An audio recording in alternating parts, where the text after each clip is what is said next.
तो जैसा कि हमने लास्ट एपिसोड में देखा था कि नाइन चीफ के चीफ बिल्डर अपने अपने लिए डिसाइपल चुन रहे थे और लास्ट में टैंगयुंग और कुछ डिसाइपल अभी भी बच जाते हैं।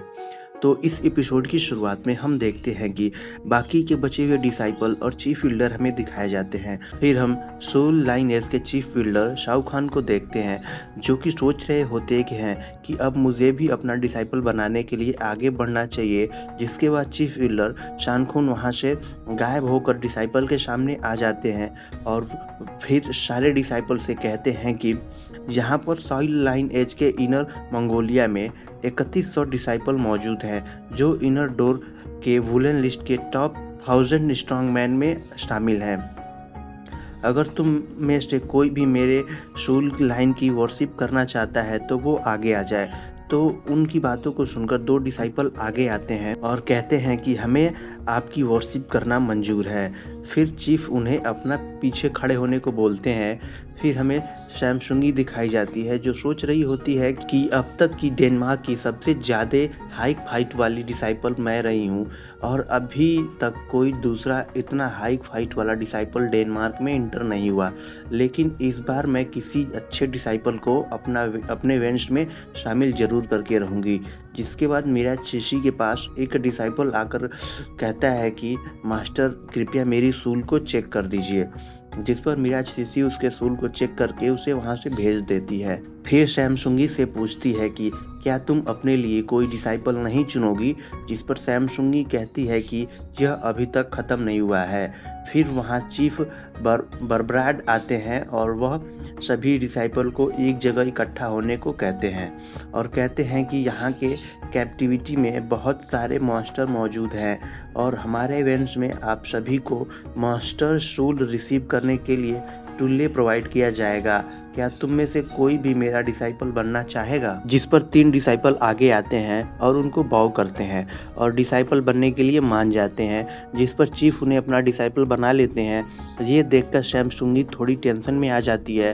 तो मीरा शीशी सैमसुंगी से कहती है कि क्या आप डर रही हैं कि आप हाई क्वालिफाइड डिसाइपल को चुनने में पीछे रह जाएंगी। इसके बाद लिंगू कांगे आगे आकर बोलता है कि पिछले 100 सालों से मेरे होली के स्टूल स्पिरिट के डिसाइपल ही इनर डोर के वुलन लिस्ट में टॉप पर आते हैं। इसलिए तुम में से जो डिसाइपल मेरे इवेंट्स को चुनना चाहता है वो आगे आ जाए। जिसके बाद से फिर से 3 बल्कि तुम्हारे पास 3 फेमिनाइन इंचरिस्टिक में से सबसे टॉप का एक्सोनियन इंचरिस्टिक है और मैं तुम्हें अपना सबसे खास डिसाइपल बनाना चाहता हूँ। और ये सुन अपने इवेंट्स में लेने से मना कर सारे चीफ अपने अपने इवेंट्स में लेने के लिए उसे चारों तरफ से घेर लेते हैं। सारे चीफ को एक साथ देखकर सिउ हाउ कंफ्यूज हो जाती है कि वो किसके इवेंट्स में जाए।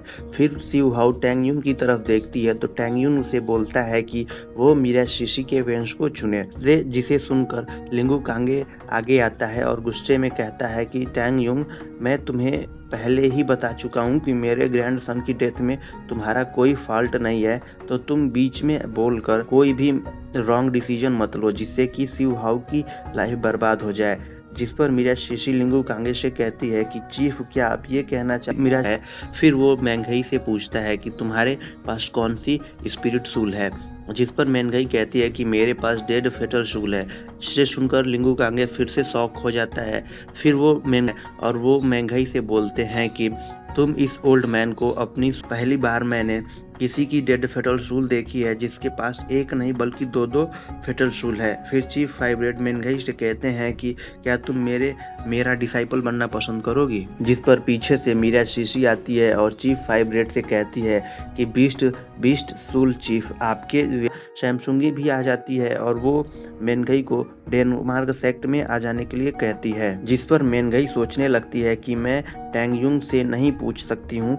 अगर मैंने ऐसा किया तो फ्यूचर में टैंगयुन की सिचुएशन इनर डोर में बहुत ज़्यादा खराब हो जाएगी। इसके बाद मैंगई वहीं घुटनों पर बैठ जाती है और सभी चीफ से कहती है कि मुझे फेवर करने के लिए आप सबका शुक्रिया, लेकिन अभी मुझे सोचने के लिए थोड़ा टाइम दीजिए। मैंगई को इतना परेशान देखकर पीछे से टैंगयुन सोचने लगता है कि इसे और परेशान करने से अच्छा है कि थोड़ा और लोग मुझसे नाराज हो जाएं। जिसके बाद टैंगयुन मैंगई से चीफ फाइब्रेड के अंदर जाने को क्या बोलता है और ये सुनकर चीफ फाइब्रेड हंसने लगते हैं और टैंगयुंग से कहते हैं कि बच्चे तुम्हारी आंखें सच में बहुत तेज हैं। जिसके बाद मेनघई सोचता है तो लिंगू कांगे बिना देरी किए उसके पास आ जाते हैं और कहते हैं कि मुझे तुम्हारी सूल को चेक करने दो। जिसके बाद लिंगू कांगे टैंगयुन की फेटल सूल को चेक करने लग जाते हैं और हमें टैंगयुन के अंदर एक खाली स्पेस दिखाया जाता है। फिर लिंगू कांगे टैंगयुन से उसकी फेटल सूल की आई को ओपन करने के लिए कहता है तो टैंगयुन अपनी आई ओपन करता है। जिसके बाद लिंगू कांगे टैंगयुन से कहता है कि बच्चे तुम्हारी गोल्डन फेटल सूल में मूव करने की क्षमता नहीं है। यह तो बहुत दुख की बात है, यह सिर्फ एक कचरा है। और ये एपिसोड यहीं पर ख़त्म हो जाता है। और ऐसी ही और अमेजिंग सीरीज़ के लिए हमारे चैनल को सब्सक्राइब ज़रूर करें। और हाँ, थैंक्स फॉर वॉचिंग।